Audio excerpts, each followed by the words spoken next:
Friends आपण माने काली सार्थक टीवी रे मानिनी सीरियल तो निश्चिंत देखिलिबे।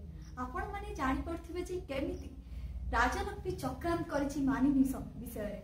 सिद्धार्थ कौन करुछि मानिनी केमिति संपत्ति हड़प करियो से कथा चिंता करुछि। प्रथमे आपण देखथिले जे अर्जुन एवं आकांक्षा ता पुओ कुने आसीछि ताको घर को, किंतु ताहा अजणा मानिनी पाखरे।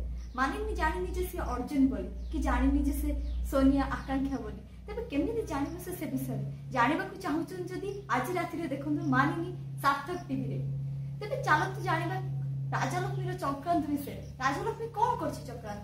राजलक्ष्मी जानिबाकु चाहुछि जे मानिनी केमिति से संपत्ति हड़प करबो।